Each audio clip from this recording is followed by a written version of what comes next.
Hello everyone, my name is Rochelle Innocent and I'm the founder and CEO of Project Purpose. Welcome to our channel. Our community is focused on fostering the intellectual and character development in children. We do this through our parent-child workshops that are focused on 4 themes: autonomy, self-efficacy, compassion, and self-concept in order to cultivate grit, perseverance, and resilience in each child. And we are so thrilled to be offering one of the first of its kind digital, virtual, and continuous learning environments, enabling parents and children to connect from all around the world. At Project Purpose, our overarching mandate is to renew and rebuild family, community, and relationships. Our different social media platforms provide us with an opportunity to have discussions and to create space on all topics that relate to family, community, and relationships with ourselves as well as with others, with a primary focus on mental health and education. More precisely, the ways that the institutions of mental health and education play a role and have played a role in our societies at large.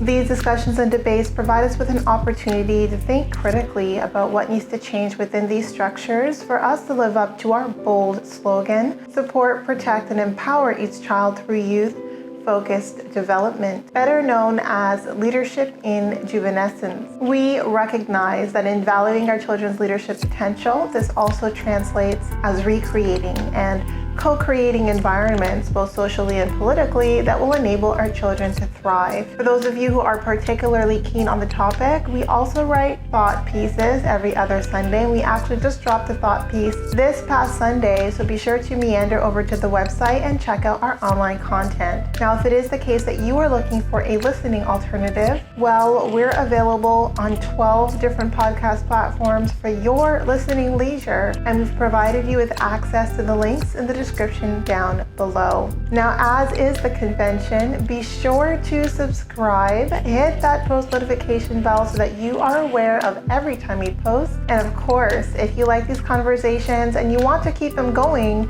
like, comment, and share this segment. Let's get into it.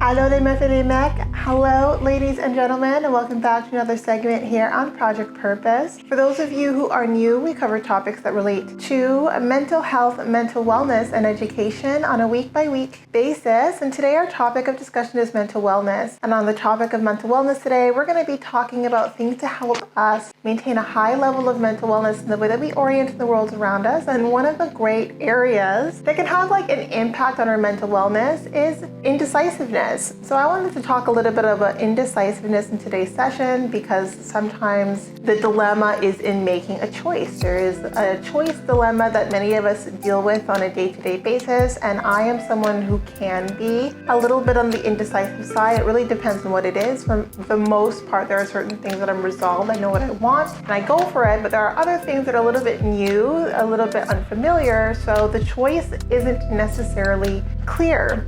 And so rather than deal with indecisiveness, which I think is deciding on a choice and then quickly flip-flopping back between 2 choices, I like to give myself space and I like to give myself time. So I think the best way to battle indecisiveness in and of itself is to give yourself leeway to make a choice in time. A lot of what drives indecisiveness is feeling this time pressure that often is manufactured, that we have to make a decision right now. But we are very cognizant, subconsciously or consciously, that we don't necessarily have all the pieces required to make the best decision for us for the things that we know we are hoping to accomplish that this choice might impact, right? So I think that's where indecisiveness comes from, this time pressure to make a choice now, when we always have the choice to make the choice later. And that's a lot of, repetition of that same word there, but hopefully you get my drift. So I want to talk a little bit about how I deal with indecisiveness in the periods of time where I experience it, and all of the different ways that I am very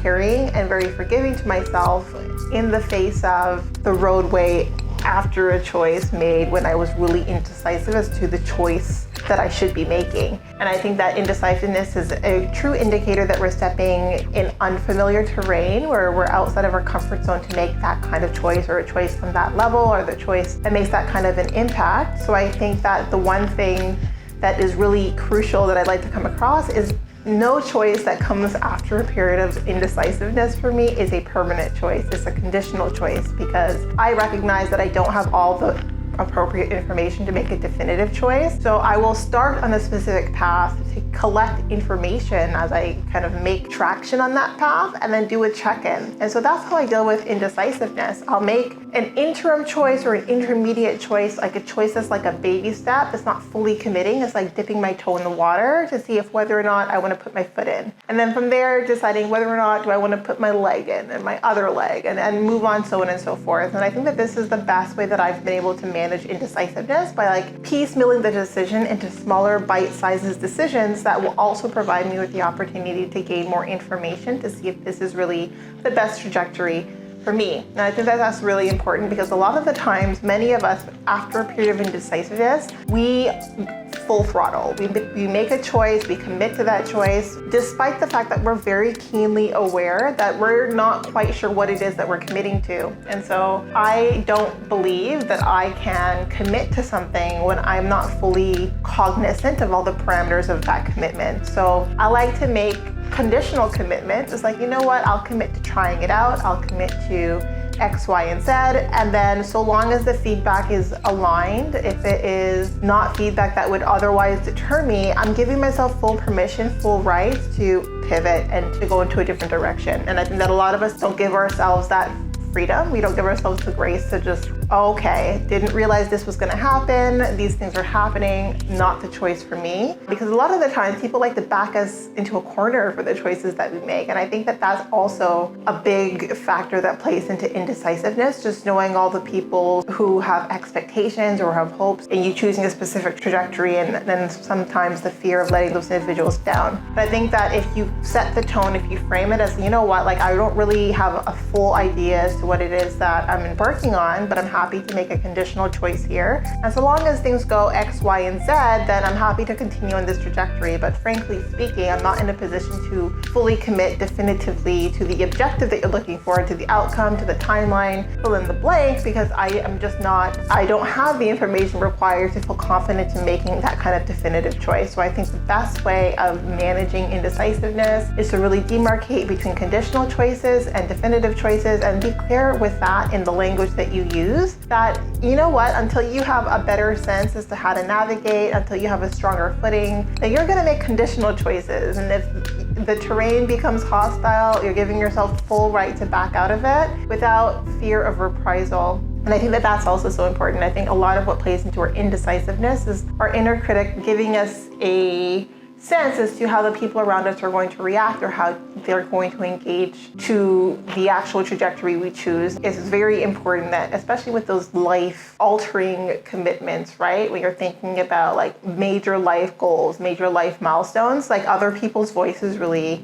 should not play that big of a role in how you dictate your personal life. And I'm very open. I think many people who have been watching me or who watch me recognize that for me, my life choices keep me and the life that I'd like to build for myself in mind. And while, I'm never going to celebrate disappointing other people, I also don't have a problem disappointing other people if I feel personally aligned. Alignment supersedes other people's disappointment. And I think that that has given me so much personal freedom to discard disappointment if I feel aligned. And I want to give everyone sort of that power to ensure that when you're making choices, you're making the right choice for you, not the right choice for the people around you, but then subsequently to your detriment. In any case, that was the topic of today. Short, sweet, light, but hopefully still a value add to you. If you're someone who struggles with indecisiveness, I want you to think about the reasons why you juggle back and forth or you make interim decisions where you're committing definitively just to pivot and then committing definitively just to pivot. I think give yourself the leeway, give yourself the grace, and commit conditionally, right? Rather than committing fully and then backing out. It's like, well, you know what, if things go on in a certain way, if my experience is aligned to, a specific sort of frame, then yeah, this is something that I'm confident that I want to continue to pursue. But anything super unfamiliar where you really don't have the insight to make the best choice at that period of time, be clear about that and make sure that people understand that it is unfair to expect you to commit definitively to a terrain that is a bit nebulous and ambiguous. So that is it for today, but definitely not all. Now, before letting you go, I would be remiss if I didn't let you know that we will be going live at least twice a month, every month for the foreseeable future on our Facebook page. So definitely be sure to tune in. Now, these events are paid events, so if you do see yourself participating in our community on an ongoing basis, then I do suggest that you take a look at one of our package plans. Yes, so we do offer package plans over and above our live events, as well as access to webinars and workshops, largely focused on self-mastery over and above those live events. So we invite you to tune in. We invite you to be part of our hashtag Game Changer community, allowing us a small role to play in your journey. So we are on the road to 1K, so we invite you to subscribe to our YouTube channel and follow us on all of our social media platforms, and we look forward to continuing this growth journey with you. We'll talk to you soon.